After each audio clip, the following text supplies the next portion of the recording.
Please welcome to Talk Drive the legend that is Peter Bleksley. Good afternoon, Pete. Good afternoon. My father-in-law says that you should be the Metropolitan Police Commissioner. If you were the Metropolitan Police Commissioner, I would love your response to two yet more disgusting stories today, starting with the story when I woke up, sitting there with your QPR flags putting me off. Two police officers have been injured after a man allegedly crashed into a cop car before chasing them down the road with a chainsaw.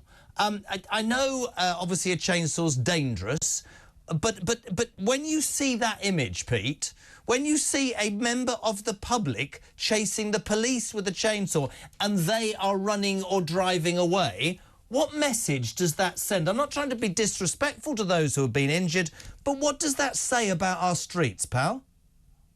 Well, it says that they're increasingly dangerous, which is, of course, the absolute truth. Don't believe the politicians, don't believe the nonsense and the drivel and the false statistics that they will spout every now and again about crime being down, never been safer, look at our track record of law and order. It's all a pile of fibs, and it's not going to get any better regardless of who wins the next general election, in my opinion. The optics are not great. If you're being chased by someone, take cover. Get yourself to a position whereby you can take cover, monitor the situation, do something, give a commentary, call in suitable assistance. It's just, I just look at it and I just wonder whether, you know, people will now think that in certain cities in this country, it always seems to be the Met Police, that you can get away with criminal behaviour. And I agree with you about politicians. Politicians on all sides say, oh, we're safe. Sadiq Khan, I mean, I can do it now because we're out of it, has been re-elected. Only 1 million people voted for them. Apparently, in my humble opinion, I agree with Howard Cox, who stood for reform. He said, so 1 million people in London have voted for yet more knife crime, because in this city, knife crime is an epidemic, isn't it? And let's remember the chainsaw incident was in Paisley in Scotland. Yeah. So when I talk about the streets of Britain becoming increasingly dangerous, some people sometimes get in touch and say, Peter, it's not too bad down our way. And I say, well, good for you. I hope that remains the case, but I fear it probably will not. You and I have always talked about this, that, you know, people will always say, it's like they say about the health service, they go, oh, we need more police, and yes, we do. More policemen and women on the streets, intel, all that. But the fact of the matter is, I guess what I'm asking you is, has the policeman or woman's approach to the job changed? Does that come from above? Does it come from the society we now live in, where apparently if you're the victim, you get castigated, and if you're the perpetrator, somebody will say you're suffering from mental health and let you off? Do you think that policemen and women are now in a more difficult position in doing their jobs? To answer your three questions, number one, has it changed? Yes, dramatically, and not all for the better. Two, does it come from on top? Yes, indeed it does.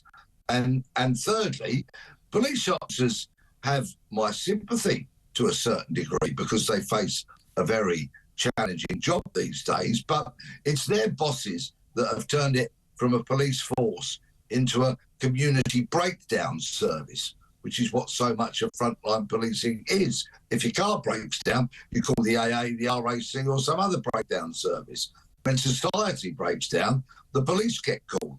And therefore, some of those real traditional things about policing that are to do with the prevention and detection of crime simply don't happen anymore in the way that they should do. And by that, I mean engaging with people. If you're a uniformed cop, engaging with people on your beat and getting information. And if you're a detective, stand by for the guffaws from current serving detectives.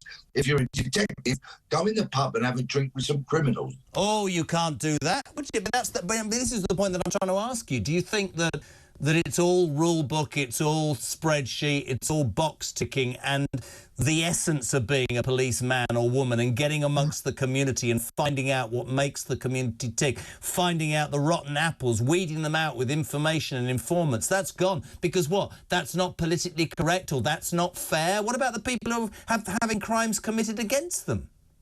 What about the teenagers who are dying in record numbers because they're stabbing each other? I think it's absolutely imperative that the police get some connections within the community to find out who's carrying the knife and who's going to set about who. And of course, as a former detective, I actually would be grateful if that meant houses being bugged, cars being bugged, informants being utilised, and any number of what some may fluffily regard as dark arts being used to stop this tide of teenage bloodshed. Well, you talk about dark arts, and that's really interesting. Do you think, I mean, look at the other story that I wanted to talk to you about. A prolific burglar who broke into an M&S store to steal 500 quid's worth of steak plus 20 bottles of Prosecco has become the first person to be jailed in a private prosecution because M&S was so hacked off with this, excuse the pun, they used this incessantly brilliant CCTV footage that they got because the police said, nah, we haven't got enough information there. Private prosecution, he gets jailed. Again, trying to maintain my voice. What does that say? Why would the police not want to nail that piece of nearly? Why would they not want to nail that and put it away? I don't understand.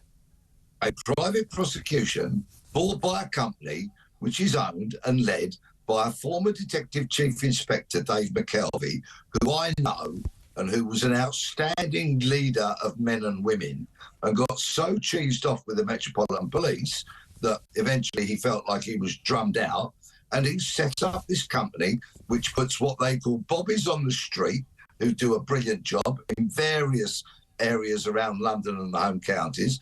I've got a prolific crimes team which go out and catch shoplifters in their droves when the police don't, and a prosecution unit which is now taking burglars like this man to court because the Met Police quite simply could not be bothered. Right, so let's just take that up. So are we going to change the way country, and well, not a world, but a country we live in where you've just said the police can't be bothered, which is pretty frightening. I'd love to know what people make of that. If that's the case and this private firm can bring prosecutions and provide security and will listen to people who are having crimes committed against them, is that the future?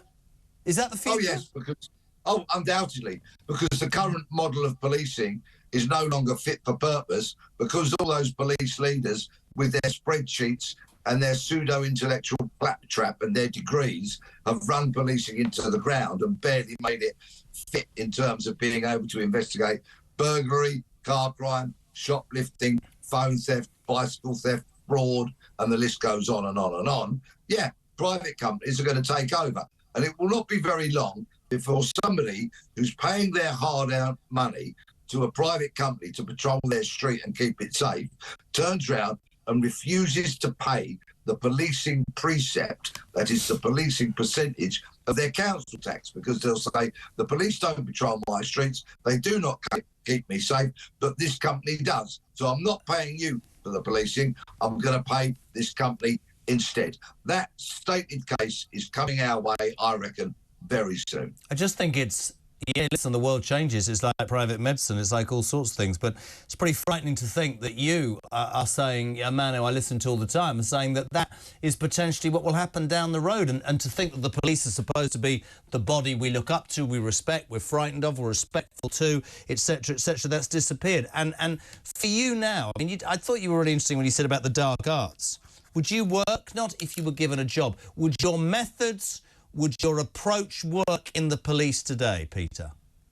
Of course they would. They would still be regarded as lawfully audacious. Well, then why don't the bosses of several police forces listen to people like you, see that their business is on its backside, understand that private companies are coming in to take their business, understand that the British public are losing faith in them, and change tack, man? Oh, if only. But, you know, they're far too busy having a focus group, checking the spreadsheets from the superintendent who's hugely ambitious and wants to get the next rank. This spreadsheet, by the way, will be showing some percentage of improvement in policing in one way, shape or form. Goodness only knows what that might be. But not catching criminals or making victims feel safe, wanted, needed and concerned about. No, just filling out a sheet, making a tick in some ridiculous box, yeah? It will show an improved level of effectiveness over something which will probably have no bearing on what happens on the streets of Britain. That's so frustrating, isn't it? It drives me round the bend. It's absolutely ludicrous, but this is where senior police officers in the past generation or two have allowed policing to get. In somewhat of a defence for them, Parliament, politicians have not supported them. The public, to a certain degree, want to support their police in so much as that they'd like their burglaries solved, or they don't want their cars stolen off their drives. But then when a police officer does something entirely lawful, but in a situation that inflames certain people, for example, a man gets justifiably shot dead, people then want to go out on the streets, break windows, burn things and get themselves a new telly and a pair of trainers. God, mate, I tell you what, I don't know where we're ending. It's always a pleasure to have you on. Peter Bleksley, thank you so much indeed.